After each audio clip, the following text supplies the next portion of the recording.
Ser dono do próprio negócio pode ser uma opção de vida. Para garantir o sucesso é preciso planejamento, investimento, lucros.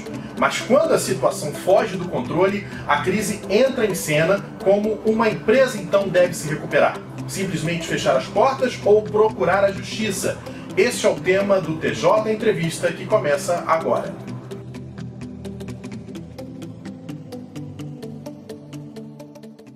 O nosso convidado é o desembargador Luiz Roberto Ayub. Ele é magistrado desde 1994. Foi titular das varas de Fazenda Pública e Empresarial e é mestre em Direito Processual Civil pela Fundação Getúlio Vargas. Desembargador, obrigado pela sua participação. Prazer. Desembargador, para uma empresa pedir recuperação judicial é preciso, claro, ir à justiça. É feita então uma análise por um juiz, mas a minha pergunta primeira é: a lei atual consegue realmente preservar a empresa? Ela consegue posicionar a empresa como um agente da sociedade ou como um mero elemento de mercado? Eu diria o seguinte: há duas situações que merecem, a meu juízo, uma reflexão muito maior, né? É fato que a lei de recuperação de empresas, que foi introduzida no nosso sistema em 2005 e hoje já está sendo alterada por um projeto que se encontra no Ministério da Fazenda, do qual integro também, é uma lei que tem um viés econômico muito grande, que procura salvar empresas, mas empresas que são viáveis. Porque, do contrário, se a empresa não for viável, garantindo sempre, repito, a autonomia do empresário ao conduzir a sua empresa. Se a empresa não for viável, a falência deve ser decretada de imediato. Nós não podemos ou não devemos olhar a falência como algo negativo. Pelo contrário, se a empresa ela sangra a sociedade brasileira, a falência, como diz o artigo 75, o parágrafo único da Lei 11.101, ela deve ser decretada o mais rápido possível.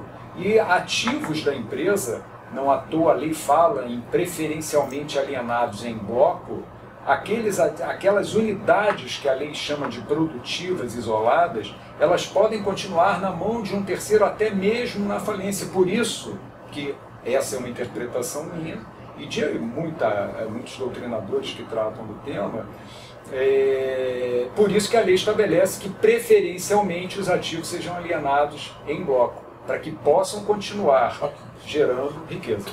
O senhor disse que há hoje um processo, uma discussão no Ministério da Fazenda para uma possível alteração. Como é que está hoje isso? Bom, creio que o trabalho do grupo já foi encerrado. O Ministério da Fazenda ou já encaminhou, pelo que me foi dito, ou está sendo encaminhado agora para a Casa Civil, e o Parlamento vai discutir a proposta que esse grupo de trabalho fez em termos de alterações pontuais na lei para tentar corrigir alguns defeitos que, pelo menos na nossa visão, existem na lei. No que diz respeito ao judiciário, dentro das questões da recuperação judicial, ele consegue, o judiciário hoje, ele está antenado, ele se especializou, ele aprimorou a sua visão sobre a recuperação judicial das empresas, porque é uma lei até recente, uma lei de 2005, que veio depois de uma lei de 1945. É verdade. Tudo no judiciário, em termos de legislação, a gente não pode considerar novo aquilo que tem 12 anos, 13 anos, mais ou menos. Mas penso, ao contrário, que já deveria ter havido um mínimo de amadurecimento, porque vivemos uma crise muito grande, onde essa lei tem um papel fundamental, que é o de tentar resgatar ou reorganizar empresas que passam por dificuldades, mas quero repetir, Felipe, que são viáveis. Porque se não forem viáveis, elas não merecem a blindagem que essa lei dá, o tratamento que essa lei dá. Agora, uma questão também que antecede a toda essa discussão nossa, é que o ideal, a meu ver, é que não haja judicialização. Que haja, por exemplo, a utilização de meios alternativos de solução de conflitos, e aqui eu destaco em especial o artigo 3º do Código de Processo Civil, cuja aplicação é subsidiária por força do artigo 189 da Lei 11.101, está fomentando a utilização da mediação. Porque numa mediação, o juiz, numa recuperação judicial, até certo momento, ele não tem uma participação ativa. Porque isso é uma discussão, um cenário de ampla discussão entre credores e devedores que vão definir o futuro daquela empresa. Eu posso afirmar, sim, que no passado, na nossa época, nós tivemos muitas empresas que ainda submetidas ao decreto Lei 7661, que você acabou de se referir, era o tempo da concordata, né? É o tempo da concordata. Desapareceram e causaram prejuízos ao país por mera impontualidade, às vezes. Uma mera impontualidade já era o suficiente para quebrar uma empresa. Empresa que é geradora de riquezas, empregos, interessa ao fisco. Ao fisco não interessa a quebra de uma empresa, né? Porque é menos uma empresa para recolher tributos. Ao país, à nação brasileira não interessa. A nação nenhuma interessa o desaparecimento de empresas. Agora, com relação à falência, o senhor, em determinados casos o senhor defende, como é que fica a questão dos passivos trabalhistas? Bom, eu sempre defendi desde o início, né, que a lei de recuperação e falência é uma única lei. Tem 2 capítulos distintos que tratam da recuperação e tratam da falência. Tanto o artigo 60, parágrafo único, quanto o artigo 141, inciso 2º, portanto eu falo em recuperação e falência, eles excluem, no momento da alienação daquilo que se chama unidade produtiva isolada, cujo conceito é abstrato. Me parece que nesse ponto o projeto vai também trabalhar, isso vai ser levado adiante no parlamento. Aquele ativo alienado, aquela unidade produtiva, é alienada sem passivo algum, porque do contrário, ninguém vai ter interesse em adquirir aquele ativo. E se alguém tiver interesse, vai oferecer um valor insuficiente que não vai, em hipótese alguma, ajudar a empresa em recuperação. Ao contrário, se eu submeto ou coloco no mercado uma parte da empresa, ou aquilo que for definido, aquilo que a doutrina define, o que é UPI, Unidade Produtiva Isolada, se eu a coloco à disposição do mercado sem passivo, qual é o resultado? Qual é a tendência? O preço aumenta, e aumenta por quê? Porque além de não ter passivo, desperta concorrência. E ao despertar concorrência, o preço aumenta. E se o preço aumenta, é mais dinheiro que entra para a empresa em recuperação. Então a equação, tecnicamente... No final, ela acaba beneficiando. Agora, não se pode pretender, imaginar, que num toque de mágica, uma empresa que passa por uma dificuldade é viável, mas passa por uma dificuldade financeira e econômica muito grande, se mantenha do mesmo tamanho que ela existia antes. Há inúmeros casos que já frequentaram o nosso judiciário aqui e em todo o país, né, em que empresas de porte enorme se transformaram em empresas pequenas. Eu diria, se transformaram naquilo que elas merecem ser, que elas podem ser. Em tempos de crise econômica no país e principalmente no estado do Rio de Janeiro, como é que funciona a vara empresarial nesses casos? Como é que se aplica a lei de recuperação judicial? Bom, claro, não tem peculiaridades pela letra da lei, mas tem situações que mudam essa rotina? Eu sempre adotei, desde 2006, uma proposta que não está expressa na lei, e vou explicar isso logo a seguir, que é antes do deferimento do processamento, que é a primeira etapa, é o deferimento do processamento da recuperação de empresa, desde que cumpridos os requisitos contidos no artigo 51, que são os documentos que se exigem. Na minha opinião, e de alguns outros doutrinadores, aqui eu cito, por exemplo, o juiz Daniel Carne, de São Paulo, que também integra o grupo de trabalho.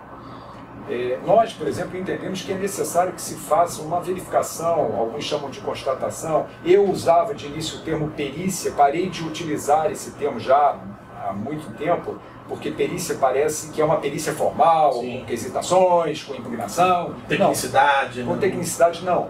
É a verificação sumária da condição daquela empresa.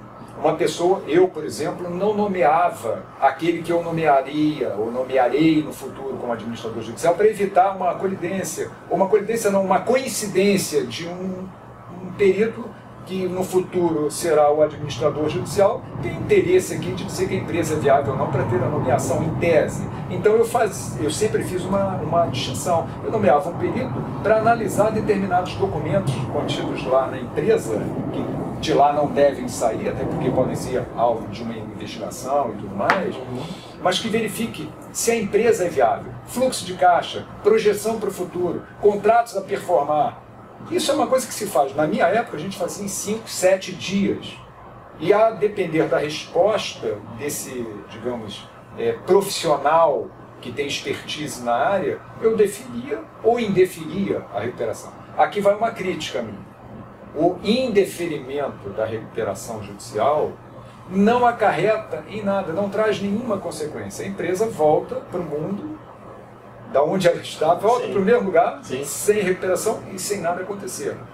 Alguém dentro desse grupo citou, eu não me recordo quem foi, que uma frase de efeito que parece perfeito no caso. Então fica um vivo morto. É isso. Então eu particularmente acho que a lei nesse ponto deveria prever que se o juiz indeferir a recuperação, a consequência é a falência. Uma discussão que é contemporânea sobre a presença do Estado na regulação do mercado da economia, se um Estado mínimo ou um Estado mais interventor. Como é que o senhor avalia isso e como é que a gente pode dialogar isso com uma lei de recuperação judicial? Ou seja, qual é o papel do Estado nesse sistema? Eu sou plenamente favorável ao Estado mínimo, né? Eu acho que o Estado, a empresa se autorregula, né? E como disse no início, 2 pontos que me parecem importantes. Quem deve definir não é o Poder Judiciário, não é o Estado, não é uma agência reguladora. Quem deve definir a situação daquela empresa para o futuro são os credores e a devedora da empresa que passa por dificuldade. E em segundo lugar, quero renovar aqui, a mediação. O que é mediação? É uma negociação assistida. Vamos tentar encontrar, o Felipe tem um crédito com aquela empresa, os demais credores têm créditos com a empresa, não só os trabalhadores, mas o fisco, mais os fornecedores, enfim, uma playa de credores que tem que negociar. E negociação ao lado de uma pessoa que tem expertise nessa área de negociação, que é o mediador, pode e muito ajudar a empresa a se recuperar. Ou seja, o que eu quero dizer em outras palavras, se pudermos até não judicializar, a meu juízo seria muito melhor para todos. Agora, se houver a necessidade de judicialização, mesmo assim, eu acho que a contribuição da mediação é enorme. Quanto menor a intervenção do Estado, para mim, melhor a solução. Porque é uma solução que vem da vontade das partes interessadas. E não o Estado colocando a mão dizendo que é isso ou que é aquilo. Quero agradecer a participação do desembargador Luiz Roberto Ayub na nossa estreia do nosso TJ Entrevista. Espero ter sido estreamos correspondido, né? Com certeza. Muito obrigado. Esse programa fica por aqui. Ele é produzido pela Assessoria de Comunicação do Tribunal de Justiça do Rio. Até a próxima.